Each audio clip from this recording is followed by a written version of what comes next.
नमस्कार। मैं professor M Shahul Hamid, Hindi विभाग, अलीगढ़ मुस्लिम यूनिवर्सिटी, अलीगढ़। पाठ्यक्रम अनुवाद, आवश्यकता और स्वरूप, इसके अंतर्गत सप्ताह 3, व्याख्यान 13, परिभाषाओं में निहित अनुवाद, अर्थ, स्रोत भाषा और लक्ष्य भाषा संदर्भ, इसके अंतर्गत पाश्चात्य विद्वानों की परिभाषा 1 पर आज व्याख्यान आप लोग सुनेंगे। पिछले व्याख्यान जो है वो भारतीय विद्वानों की परिभाषा रही, जिसमें भाग 1 और भाग 2 रहा। अब पाश्चात्य विज्ञान की परिभाषा, इसमें भी भाग 1 और भाग 2। परिभाषाओं में निहित अनुवाद। अनुवाद की परिभाषा के बारे में जानकारी प्राप्त करने के लिए पहले हमें अनुवाद की प्रक्रिया को समझना आवश्यक है, ताकि अनुवाद के संदर्भ में हम संपूर्ण ज्ञान प्राप्त कर सकें। तो परिभाषाओं के बारे में जानकारी प्राप्त करने के बाद हम प्रक्रिया को और उसके तहत अनुवाद के संदर्भ में हम पूर्ण ज्ञान प्राप्त करना। अनुवाद केवल भाषा का परिवर्तन नहीं, ये एक जटिल ज्ञान की कला है। सिर्फ भाषा का परिवर्तन नहीं, एक ज्ञान की कला है। ज्ञान, और उस ज्ञान में भी एक कला है। आगे के व्याख्यान में हम देखेंगे कि अनुवाद ज्ञान है या इन सबका मिश्रण है या शिल्प है, यह हम देखेंगे। अनुवाद विज्ञान सिद्धांत एवं प्रगति पुस्तक में मौलाना तिवारी का मानना है कि अनुवाद की परिभाषा को थोड़ा विस्तार देने की आवश्यकता है। इसलिए उन्हें अनुवाद की परिभाषा के बारे में कहा है कि अनुवाद को इस प्रकार परिभाषित किया जा सकता है। मौलाना तिवारी ने परिभाषित किया है,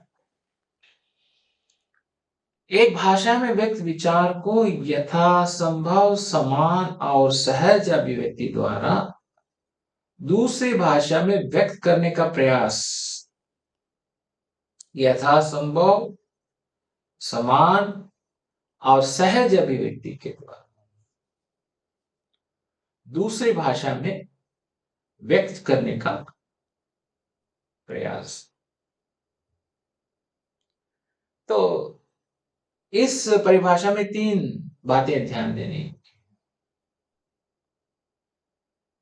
एक, अनुवाद का मूल उद्देश्य शोध भाषा के पाठ के भावों या विचारों को लक्ष्य भाषा में उसी प्रकार के रूप में लाना है। अनुवाद का मूल उद्देश्य क्या है कि शोध भाषा के पाठ के भावों को या विचारों को लक्ष्य भाषा में उसी प्रकार के रूप में लाना है, वही रूप रहेगा। दूसरा, शोध भाषा में भावनाओं या विचारों को व्यक्त करने के लिए, शोध भाषा में जो भावना है या विचार है उनको व्यक्त करने के लिए जिस अभिव्यक्ति का उपयोग किया जाता है, उस अभिव्यक्ति को लक्ष्य भाषा में यथासंभव समान और अधिक से अधिक समान खोजा जाना चाहिए। एक तो भाव को लाएंगे और विचार को लाएंगे, दूसरी बात है अभिव्यक्ति को लाएंगे। जो अभिव्यक्ति है शोध भाषा में, वो लक्ष्य भाषा में लाएंगे यथासंभव समान और अधिक से अधिक समान। लक्ष्य भाषा में शोध भाषा के माध्यम से प्राप्त अभिव्यक्तियों के रूप को लक्ष्य भाषा में सरलता से प्रस्तुत किया जाना चाहिए, अर्थात उसके स्वाभाविक प्रवाह या उपयोग के अनुसार होना चाहिए, शोध भाषा के प्रभाव में नहीं। अब शोध भाषा के माध्यम से प्राप्त अभिव्यक्ति के रूप को लक्ष्य भाषा में सरलता से प्रस्तुत किया जाना चाहिए, तो प्रस्तुत कर रहे हैं, अर्थात उसके स्वाभाविक प्रवाह या उपयोग के अनुसार होना चाहिए। अब लक्ष्य भाषा के स्वाभाविक प्रभाव एवं उपयोग के अनुसार लक्ष्य भाषा में किस तरह से प्रयोग होता है, भाषा की अभिव्यक्ति, शोध भाषा के प्रभाव में नहीं। अब उदाहरण के लिए हिंदी और उर्दू दो भाषाओं में अनुवाद हो रहा है, तो हिंदी भाषा की अभिव्यक्ति उस भाषा में किस तरह से शब्दों को के माध्यम से अभिव्यक्त करते हैं, और उर्दू भाषा में किस तरह से शब्दों का प्रयोग करते हैं और अभिव्यक्त करते हैं, प्रभाव। अब अनुवाद एक नियंत्रण केंद्र के रूप में भी कार्य करता है, जिसमें शोध भाषा के उपयोग में विदेशी तत्वों को लक्ष्य भाषा में अन्य स्रोतों के साथ तुलनात्मक रूप में प्रस्तुत होने की संभावना अधिक होती है। अगर अनुवाद को अपेक्षित संवेदनशील को नाजुक तरीके से निभाना नहीं आता, तो अब अनुवादक उसको नाजुक तरीके से अपनाना नहीं आता, तो फिर वो शोध भाषा के उपयोग से विदेशी तत्वों को लक्ष्य भाषा में अन्य स्रोतों के साथ तुलनात्मक रूप में प्रस्तुत होने की संभावना अधिक है। तो कुछ ऐसे तत्व आ जाते हैं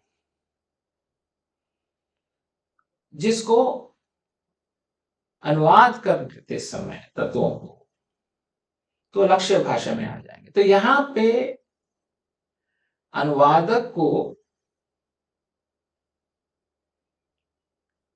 ध्यान देना है कि वहां पे वो किस तरह से उसका अनुवाद करे। कहने का माध्यम भाव अनुवाद में पाश्चात्य विद्वानों की परिभाषाएं, पाश्चात्य विद्वानों की परिभाषाओं में हम देखेंगे कुछ पाश्चात्य विद्वान किस तरह से अनुवाद के अर्थ को समझाते हैं। इसके लिए मैंने पुस्तक डॉक्टर विजेंद्र प्रताप सिंह की पुस्तक अनुवाद सिद्धांत और अनुवाद, मोरारनाथ तिवारी की पुस्तक और जयंती प्रसाद नटराजन का जो है उसका संपादन रहा, अनुवाद विज्ञान सिद्धांत और प्रविधि, कृष्ण कुमार गोस्वामी की पुस्तक अनुवाद विज्ञान की भूमिका, इन 3 पुस्तकों से लिया है। डॉक्टर विजेंद्र प्रताप सिंह की पुस्तक मैंने इसलिए लिया है कि उसमें बहुत सारी परिभाषाएं दी हैं और उन परिभाषाओं को मैंने ऐसे संदर्भ के रूप में लिया है ताकि जो है बहुत सारे विद्वानों के विचार आपको मिल सके। अनुवाद शब्द के लिए विद्वान मोनियर विलियम ने सर्वप्रथम अंग्रेजी में ट्रांसलेशन शब्द का प्रयोग किया। ट्रांसलेशन शब्द के मूल रूप से फ्रांसीसी भाषा के शब्द ट्रांसफरी से संबंधित है। लैटिन भाषा में अनुवाद ट्रांसलेटम शब्द से अंग्रेजी में ट्रांसलेशन शब्द का निर्माण हुआ। ट्रांस का अर्थ होता है पार, लेशन का अर्थ होता है ले जाना, पार ले जाना। इससे स्पष्ट होता है कि ट्रांसफरिंग या ट्रांसलेशन शब्द का सामान्य रूप से अर्थ इस पार से उस पार ले जाना है, यहां से वहां ले जाना है, शुद्ध भाषा से लक्ष्य भाषा को ले जाना। शुद्ध भाषा में कह दिया गया है तो उसको लक्ष्य भाषा में ले जाना। अर्थात एक भाषा में एक विचार को भाव एवं अर्थ की दृष्टि से दूसरी भाषा में भाव और अर्थ की दृष्टि से दूसरी भाषा में ले जाना है, पार ले जाना है, ले जाना है, ट्रांसलेशन। अनुवाद दो भाषाओं के बीच एक पुल के रूप में कार्य करता है। दो भाषाएं हैं, उन भाषाओं के बीच अनुवाद क्या करता है? पुल के रूप में कार्य करता है। अनुवाद वो प्रक्रिया है जिसके द्वारा हम एक भाषा में व्यक्त किए गए विचार को दूसरी भाषा के पाठकों तक पहुंचाते हैं। एक पुल के रूप में एक भाषा में व्यक्त किए विचार को दूसरी भाषा में प्रस्तुत करने में अनुवाद एक पुल के रूप में प्रयोग करता है। अनुवाद की परिभाषा का प्रयास अनुवाद को समझाने में सहायक हो सकता है। कई विद्वान ने अनुवाद के लिए थोड़े भिन्नता के साथ भिन्न परिभाषाएं दी हैं, जिसे अनुवाद के स्वरूप को समझने के लिए परिभाषा हमारे लिए बहुत उपयोगी होगी। अब अनुवाद की परिभाषा से हम अनुवाद का अर्थ तो समझेंगे। परिभाषाएं भिन्न हैं, जैसे आप पूछेंगे कि क्यों ये परिभाषाएं भिन्न हैं, परिभाषाएं क्यों भिन्न भिन्न होती जा रही? क्योंकि हर एक विद्वान का मत है और उनकी सोच है, उनका विचार है। अनुवाद को परिभाषित करने में उनकी एक अलग सोच है, उनकी धारणा है, उनकी सोच के हिसाब से वो अनुवाद की परिभाषा करते हैं। तो ये कितने हद तक हमारे लिए उपयोगी होगा ये हम देख सकते हैं। और अनुवाद इन परिभाषाओं से हम किस परिभाषा को अच्छी तरह से समझ सकते हैं और वह हमारे प्रयोग में कितना काम आए। निम्न कुछ महत्वपूर्ण परिभाषा दी गई है जो अनुवाद के पूर्ण रूप से समझने में मदद करेंगे। Doctor Naira, translating consists in reproducing in the receptor language the closest natural equivalent to the message of the source's language, first in terms of meaning, second in terms of style. Terms of meaning, भाव, अर्थ, second in terms of style, अभिव्यक्ति, शैली। Closest natural equivalent to the message of source language, receptor language to source language। अनुवाद का आशय शोध भाषा के संदेश को संग्रह भाषा में पहले अर्थ और गौणता शैली की दृष्टि का सहज समतुल्य पुनः सृष्टि से है। तो यहाँ पे शैली और अर्थ आगे हो। अनुवाद का तात्पर्य है शोध भाषा में एक संदेश के लिए लक्ष्य भाषा में निकटतम सहज समतुल्य संदेश को प्रस्तुत करना। समतुल्यता पहले तो अर्थ के स्तर पर होती है, फिर शैली के स्तर पर होती है। या मूल भाषा के संदेश को सममूल्य संदेश को लक्ष्य भाषा में प्रस्तुत करने की क्रिया को अनुवाद कहते हैं। संदेश की ये मूल क्षमता पहले अर्थ और फिर शैली की दृष्टि से तथा निकटतम एवं स्वाभाविक होती है। अब अर्थ और शैली की दृष्टि से हमें इस प्रक्रिया को करना है। इस प्रक्रिया को करने में हमें अर्थ और शैली कहां से प्राप्त है? मूल भाषा से। ले जाएंगे कहां? लक्ष्य भाषा।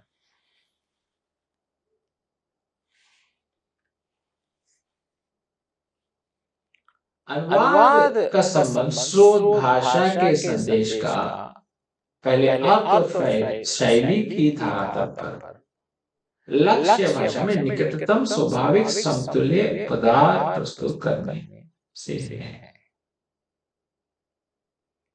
Towards of science of translation with special reference to principles and procedures involved in Bible translation is a book by Eugene A. Naida. तो इनकी पुस्तक है towards the science of translation. तो इन्होंने अपने विचार उस पुस्तक में प्रस्तुत किए हैं। नायडा एक बहुत अच्छे विचारक हैं और अनुवाद की परिभाषाएं और उसके सिद्धांतों पर इन्होंने बहुत अच्छी तरह से अपने विचार व्यक्त किए हैं, चिंतन व्यक्त किए हैं। नोएडा के भी विचार से अनुवाद अनुप्रयुक्त भाषा विज्ञान का एक अंश है। अतः अनुवाद प्रक्रिया को बोध करने के लिए उसका विश्लेषण भाषा विज्ञान पद्धति से किया जाता है। भाषा विज्ञान में भाषा से संबंधित वैज्ञानिक अध्ययन किया जाता है, उसको भाषा विज्ञान कहते हैं। वैज्ञानिक अध्ययन उसमें प्रस्तुत है भाषा विज्ञान में। अब अनुवाद में क्या होगा? अनुवाद की प्रक्रिया में क्या होगा? अनुवाद की प्रक्रिया में भी तो भाषा का प्रयोग होता है। तो वहां हम भाषा विज्ञान का प्रयोग करते हैं अनुवाद में भी। तो अनुवाद करते समय हमें भाषा विज्ञान पर ध्यान देना है। क्योंकि भाषा का प्रयोग एक भाषा से दूसरी भाषा में जब करेंगे तो वहां भी वैज्ञानिक अध्ययन की जरूरत है। भाषा की संरचना है।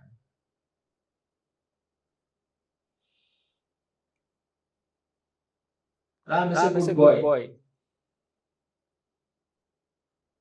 राम अच्छा लड़का है।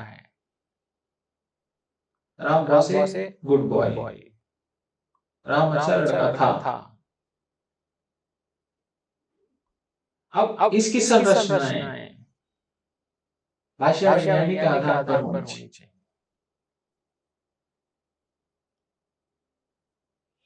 अगर वहां पे हम वैज्ञानिक अध्ययन नहीं करेंगे तो हम सही से प्रस्तुति नहीं कर पाएंगे।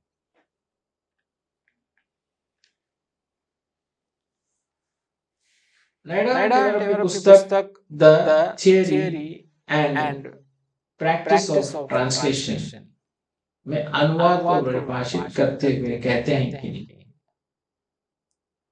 मूल भाषा के संदेश के समतुल्य संदेश लक्ष्य भाषा में प्रस्तुत करने की प्रक्रिया को अनुवाद कहते हैं। संदेश की यह मूल्य सत्ता पहले अर्थ और फिर शैली की दृष्टि से निकटतम एवं स्वाभाविक। तो the theory and practice of translation. अब आप कहेंगे सर ये सब क्या है? ये इनकी पुस्तकें हैं और इन्होंने जो है अपने शोध पर, अनुवाद से संबंधित शोध पर जितने भी पाश्चात्य विद्वान हैं वो अपने अध्ययन को लेकर बहुत सारे निबंध लिखते हैं, शोध पत्र लिखते हैं, पुस्तकें लिखते हैं और उसको प्रस्तुत करते हैं और उस पर चर्चा भी होती है। चर्चा होती है कि इसमें किस तरह की कमी है। आगे कोई विचारक उसको लेके आगे बढ़ता है, उस परिस्थिति को लेकर आगे बढ़ता है। जैसे इन्होंने यहाँ तक बताया, जैसे हम कह रहे थे कि भारत में जो है पुनर्कथन, दोबारा कहने के बाद कहना, यही रहा। आगे क्या हुआ? आगे ये हुआ कि एक भाषा से दूसरी भाषा की कार्य प्रणाली पे बात हुई। वैसे यहाँ क्या हुआ पाश्चात्य में? पाश्चात्य में बाइबल के अनुवाद पर गए। तो बाइबल के अनुवाद पर जब गए तो वहां पे शब्द प्रति शब्द अनुवाद करते हुए गए, पंक्ति प्रति पंक्ति अनुवाद करते हुए गए। शब्द प्रति शब्द को अनुवाद करते हुए गए, फिर पंक्ति प्रति को। इसमें क्या हुआ कि सही से उसका अनुवाद नहीं हो पाया। जैसे विद्वानों को हम जैसे समझेंगे तो हम इसी बात को समझेंगे।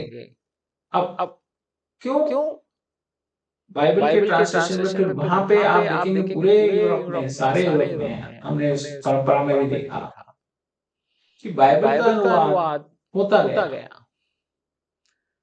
करवाते हैं लोग। फिर शब्द अनुवाद पे ध्यान नहीं दिया, शब्द अनुवाद को हटा दिया, फिर बोला भाव अनुवाद चाहिए हमें। अब आगे क्या कह रहे हैं? भाव और शैली, संदेश। जो संदेश है वो संदेश आनी चाहिए, और फिर शैली और जो लक्ष्य भाषा का प्रभाव है वो होना चाहिए, लक्ष्य भाषा की प्रकृति के अनुकूल होना चाहिए। ये कह रहे हैं। आगे हम जैसी कैटफोर्ड को देखेंगे। ये बहुत बड़े भाषा वैज्ञानिक रहे और इन्होंने बहुत सारे विषयों पर अपने चिंतन प्रस्तुत किए हैं। The replacement of textual material in one language by equivalence textual material in another language. Replacement of textual material in one language, एक भाषा में प्रस्तुत सामग्री को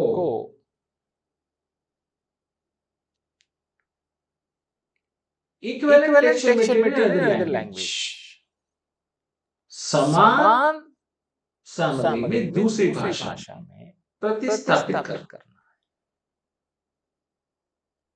एक भाषा की पाठ्य सामग्री को दूसरी भाषा में समानार्थक पाठ्य सामग्री से प्रतिस्थापित करना अनुवाद कहलाता है।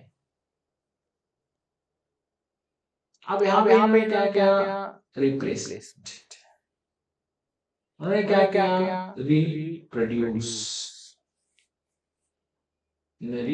पे बात की, इन्होंने रिप्लेसमेंट पे बात। But textual material in another language, सामग्री से प्रतिस्थापित करना अनुवाद या अनुवाद को स्रोत भाषा की पाठ्य सामग्री का लक्ष्य भाषा की समतुल्य पाठ्य सामग्री द्वारा प्रतिस्थापित बनाना। पाठ्य सामग्री का लक्ष्य भाषा में समतुल्य पाठ्य सामग्री प्रतिस्थापन या अनुवाद एक भाषा के पाठ्यपरक उपादान का दूसरी भाषा के पाठ्यपरक उपादानों के रूप में समतुल्यता के रूप में प्रतिस्थापन होना है। तो पाठ्यपरक उदाहरणों को दूसरे पाठ्यपरक उदाहरणों में दूसरी भाषा की लिंग्विस्टिक थ्योरी ऑफ ट्रांसलेशन में पाठ्यपरक उदाहरण और समतुल्यता दो मुख्य शब्द हैं इस परिभाषा में। पाठ्यपरक उदाहरण से सीधा तात्पर्य है कि केवल एक स्तर या कुछ स्तरों पर भाषी उपादानों को मूल भाषा का एक अंश है जिसका अनुवाद लक्ष्य भाषा में किया जाना अपेक्षित। होता है। अनुवाद में मूल पाठ के अंश दर अंश का अनुवाद करना होता है, जो कि व्याकरण एवं शब्द समूह की दृष्टि से समतुल्य होना चाहिए, जो कि भाषिक सैद्धांतिकी पर आधारित होता है। उनके मत अनुसार अनुवाद की सैद्धांतिक का संबंध दो भिन्न भाषाओं के परस्पर संबंधों से होता है। वे ये भी मानते हैं कि भाषा विज्ञानी अनुवाद का मार्गदर्शक। अब हम देखें कि अंश, एक एक अंश का, जैसे हम 10 पंक्तियां दे दी गई हैं आपके पास, तो पहले उसको हम मूल पाठ को पढ़ेंगे, उसको समझेंगे कि उसमें संदेश क्या है, तो फिर उसको अंश में अलग अलग अंशों में हम उसको विभाजित करेंगे। तो फिर उस अंश का हम लक्ष्य भाषा में अनुवाद करें।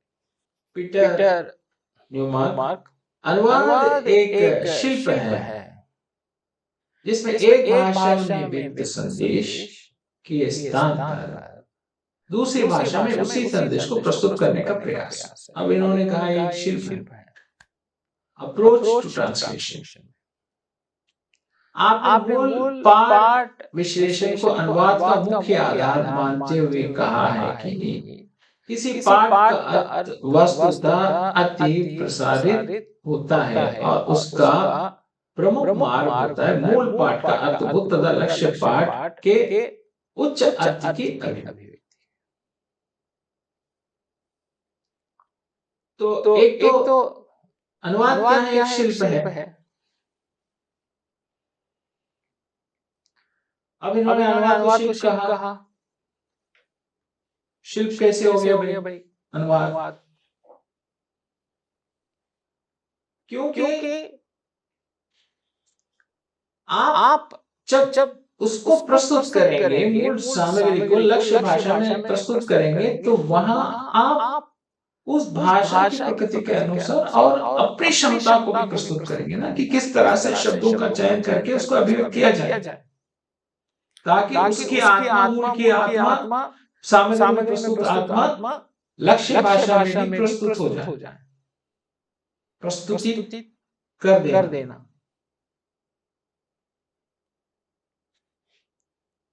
और दूसरा ये क्या कहते हैं कि जब हम लक्ष्य भाषा में प्रस्तुत करेंगे तो उच्च अर्थ की अभिव्यक्ति होनी है।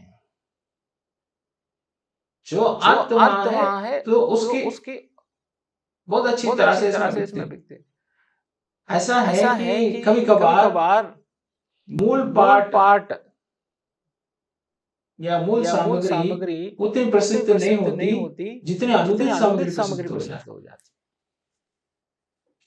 अनुदित सामग्री इतनी प्रसिद्ध हो जाती है कि लोग उसको, जैसे कई गीत हैं, एक भाषा से दूसरी भाषा में उसका अनुवाद करके उस गीत को प्रस्तुत किया, लेकिन वो स्रोत भाषा से अधिक प्रसिद्धि उसकी लक्ष्य भाषा में हुई है। क्यों? क्योंकि लक्ष्य भाषा में उसका उच्च अर्थ ले लिया गया, और मूल को तो ले लिया, आत्मा को ले लिया, लेकिन उसका अर्थ और अच्छी तरह से आ गया सामने, और उसकी अभिव्यक्ति बहुत ही शानदार हो गई। लोगों को सुनने में बहुत मजा आया। ये समझो। अब यहां पे अनुवादक का दायित्व बहुत अहम है, महत्वपूर्ण भूमिका निभा।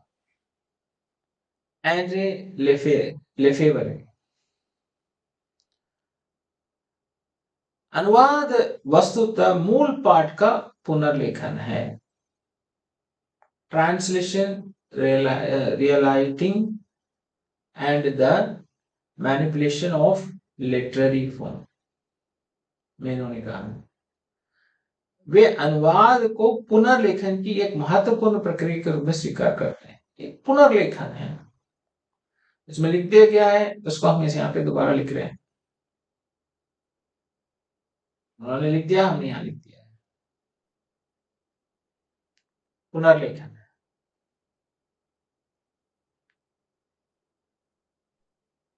स्वीकार करते हुए मानते हैं कि अनुवाद मूल रूप के दो स्तंभों पर टिकता है, वैचारिकी तथा द्वितीय काव्य शास्त्रीयता। पारंपरिक विद्वानों ने अनुवाद को परिभाषित करते हुए कहते हैं कि जहां भाषा वैज्ञानिक दृष्टि से प्रमुख माना, वहीं लेफेवरे ने पारंपरिक विद्वानों से अलग विचार करते हुए अनुवाद में राजनीति, सांस्कृतिक, समाज को प्रमुख कारक मानते हुए उनके एक दूसरे से पारस्परिक संबंधों को प्रमुख माना। लेफेवरे ने यहां पे एक और चीज को जोड़ा। क्या जोड़ा है? जो पारंपरिक विधानों से अलग हटकर उन्होंने जोड़ा है कि राजनीति, संस्कृति, समाज के प्रमुख कारक, इसका जो है पारस्परिक संबंध को प्रमुख माना है। उसका संबंध है इसमें अनुवाद में, नहीं तो अनुवाद इतना अच्छी तरह से संभव नहीं है। तो क्यों ऐसे है? अगर ये हम देखेंगे तो एक विषय है, उस विषय में समाज है, राजनीति है, धर्म है, संस्कृति है।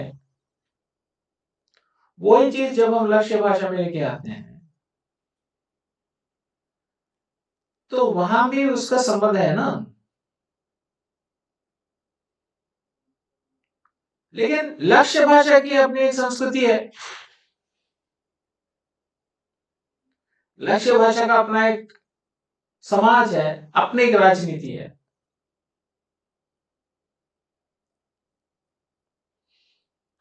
जैसे दो राज्य हैं, दो राज्य की राज्य प्रणाली या राज्य करने की प्रक्रिया अलग अलग है।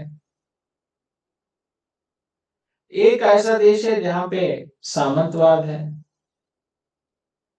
एक ऐसा देश है जो स्वतंत्र है और गणतंत्र है।